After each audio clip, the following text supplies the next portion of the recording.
Welcome to Pressplay, Srini. Thank you so much, Vinit. A pleasure to be here. Thanks for having me. Fantastic to have Srini, co-founder of Amagi, on Pressplay's 14th podcast. Firstly, I must congratulate Srini on Amagi's most recent massive fundraise. Kudos to you and the team. So with that background, let's get started. Tell us a little bit about yourself, Srini. Sure, Vinit. I'm a software engineer by education. Did my first 6 or 7 years, I think, doing software development, initially at Texas Instruments. And subsequently back in 98, 99, I, along with my co-founders, had actually launched a company, co-founded a company called ImpulseSoft. We were developing Bluetooth tech when Bluetooth was in its infancy. I think we were one of the 3 or 4 companies globally that were building core Bluetooth tech that used to be licensed to by larger, mobile phone, music players and car stereo companies to put it in their device. Eventually grew to be the world leader in Bluetooth stereo, got acquired in 2005 by a NASDAQ listed company, which is now part of Qualcomm. Stayed back, and then more recently in 2008, I would say recent, started Amagi along with my co-founders Bhaskar and Vidya. I run the revenue function at Amagi. Again, super passionate about building businesses from that perspective. Awesome. That's a fantastic background, from Bluetooth and selling a company and then doing Amagi and being one of the leaders and pioneers in the video live streaming space. So great story. What's the story? So, I think you spoke about your background. What's the story behind Amagi? A lot of startup folks in India obviously know about the company and the growth, but it would be great to hear about it from you. Sure. When we started, when we actually quit after a 2-year mandatory transition period after we sold our previous company, the 3 of us, Bhaskar, Vidya, and I, came out and actually were sitting in a park trying to figure out, hey, what's the next big thing? What do we want to do live? Right? One of the things that we thought we should do is, hey, this time let us go build something that would leave an impact. We wanted to build something that would change the industry forever, where there would be a pre-Amagi and a post-Amagi era. So we're looking at opportunities. Are there big unmet needs? And one of the things that we saw and was, we thought, and wrongly so, we thought that, personally targeted television and advertising is going to be really, really big. This is all back in 2008, remember, right? We thought television can be much, much more personalized. In fact, we filed our first patent talking about how we can actually deliver personalized content and advertising to television. So we thought we'll actually build that out, started building that. Eventually, as I started talking to more and more customers, we realized that there was hardly any video consumption happening on television over the top, over internet, back in 2008. So quickly realized within a few months that really was way too ahead of its time, or at least wasn't happening anytime soon. So we pivoted to doing what we call as geo-targeted advertising.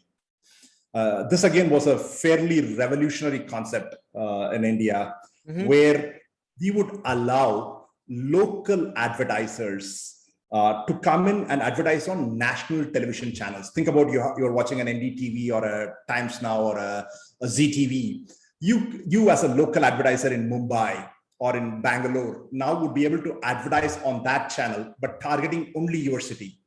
Right. This sort of just wasn't available. That business did not exist. That model did not exist. So we went, tied up with some of the large networks in India. Built an ad sales team, created tech on the cloud. Then it was not called cloud, it was hosted tech, if you will, that allowed us to insert local ads on national television networks and sell that ad back to advertisers. So we eventually grew that. So we became obviously the largest ad network in India, 35 plus television networks, millions and millions of ads on a monthly basis.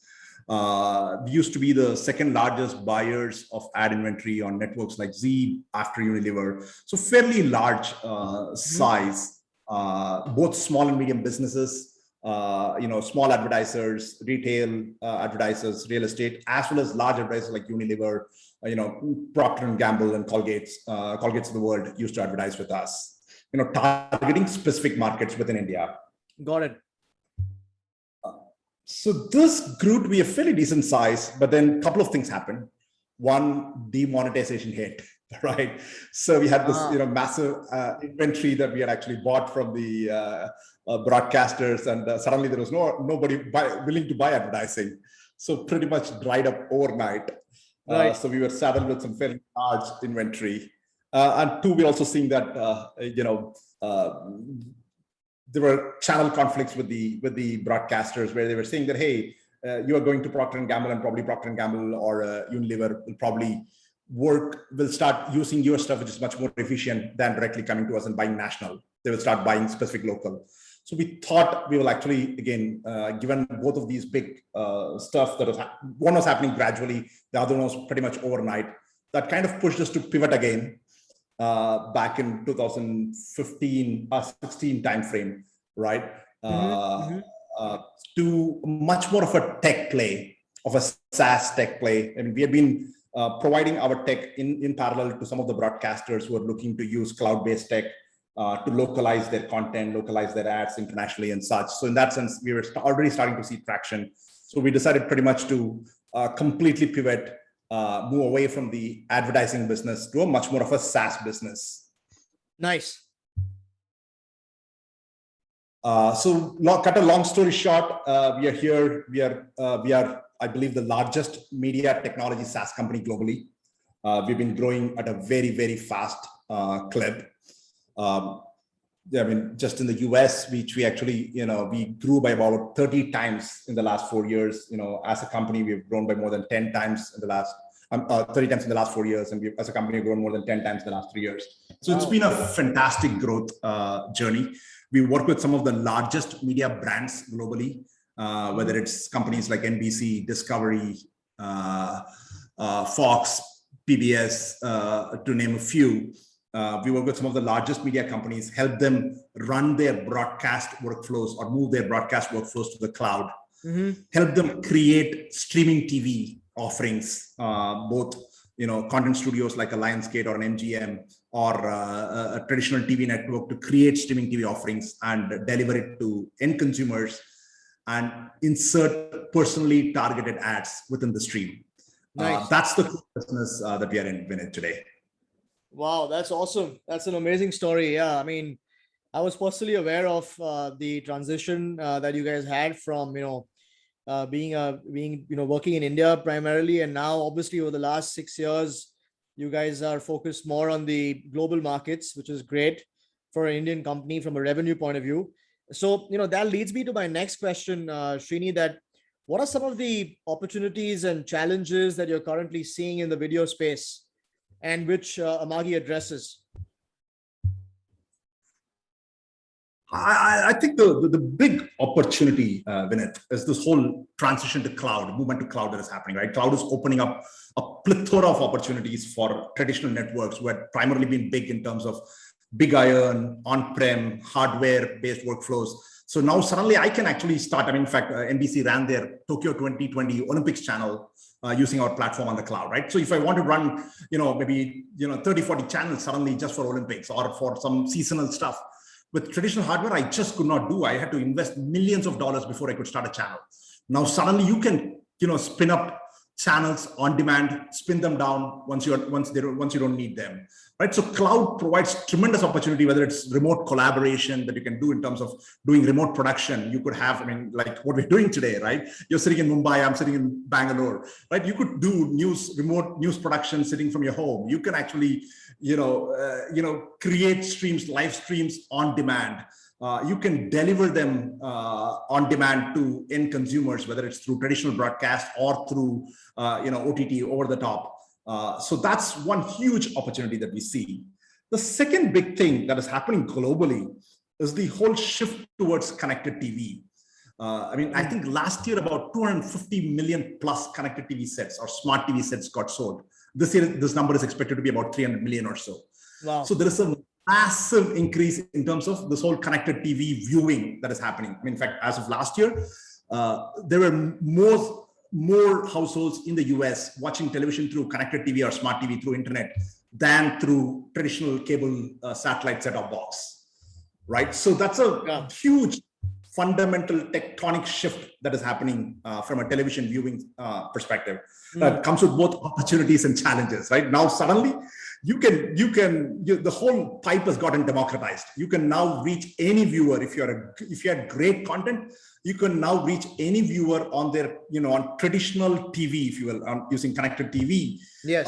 Through a plethora of platforms. Earlier, you had to have a deal with an Airtel or a Tata Sky or somebody, right? There were a handful of gatekeepers through which you had to go. That means that you could have at best 500 or 600 content owners that were willing to spend millions of dollars. You had to go through licensing, whole bunch of stuff. Or you had YouTube and Facebook or somebody else that was, social media. Again, you're competing with, billions of hours that are out there.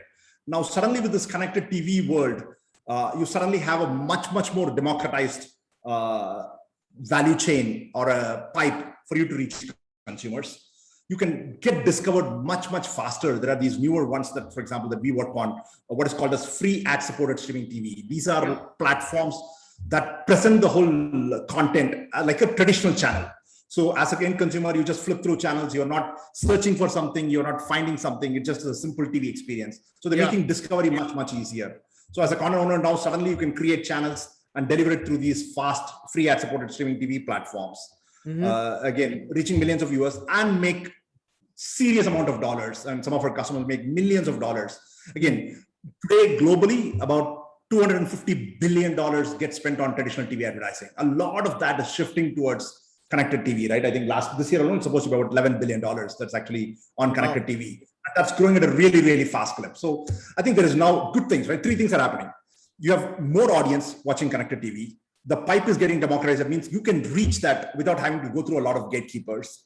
And three, there is ad dollars that are willing to support you and fund you. Even if you're not a Netflix, going after subscription, you can still make tremendous amount of money if you had great content. I think these are huge opportunities and fundamental shift that is happening.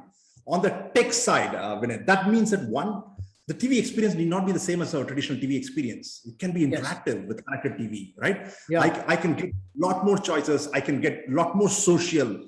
I can make the TV experience very different from what we have seen. So I think the opportunity is immense, both from a tech and business perspective, given the fundamental shift towards connected or smart TV viewing that is happening. Wow. Yeah, that's phenomenal, man. I mean, yeah, I completely agree. And you guys are at the center of all the action. Fantastic. And great answer. I mean, great insights for our audience as well. And there's a lot going on clearly in terms of the opportunities. And you guys seem to have the challenges under control.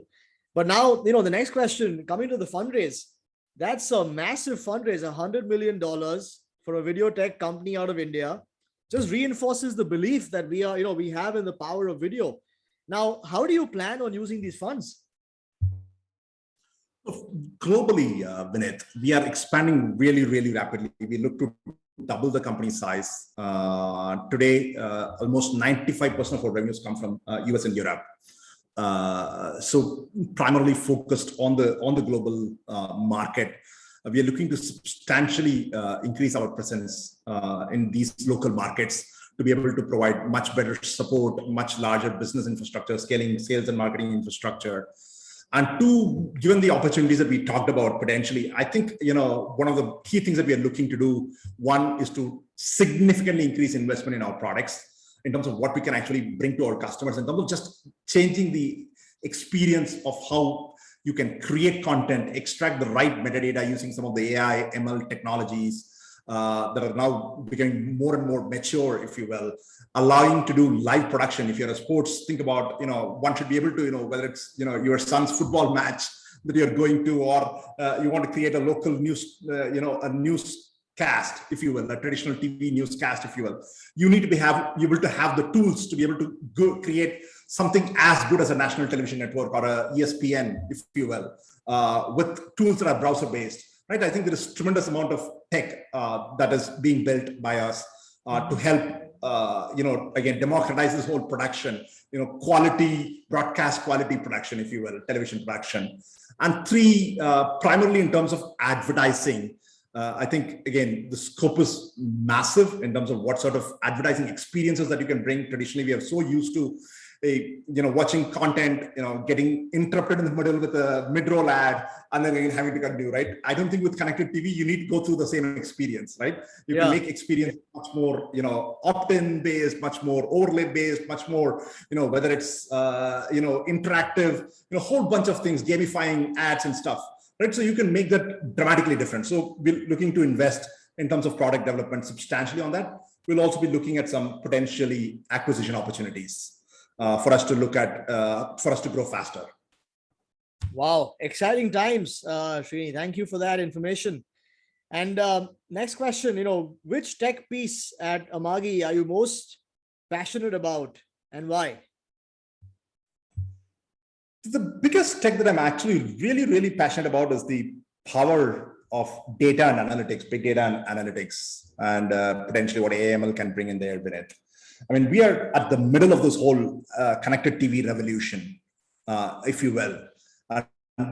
We have billions and billions of ad impressions passing through our system on a monthly basis.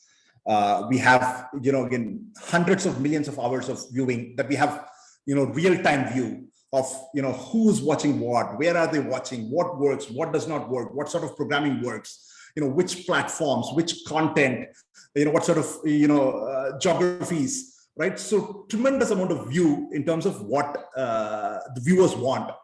And I think I'm really fascinated by how we could leverage this data and how we could help our customers leverage this data to have the right content in front of the right audience at the right time. Can I actually, while just finishing, maybe after playing a game of, I don't know,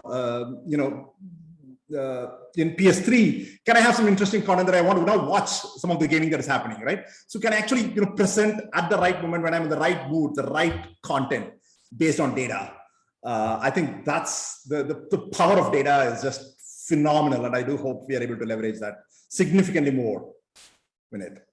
Yeah, I completely agree. I mean, everyone talks about data being the new oil, and I think we are way past that now. And I think, video presents the opportunity to really tap into those data sources. So fantastic. And now last question, what are your individual passions and hobbies beyond video? You spoke a lot about it. You're so passionate about the tech and the video and the company, but I'm sure, Srini as a person beyond the professional has, passions and hobbies.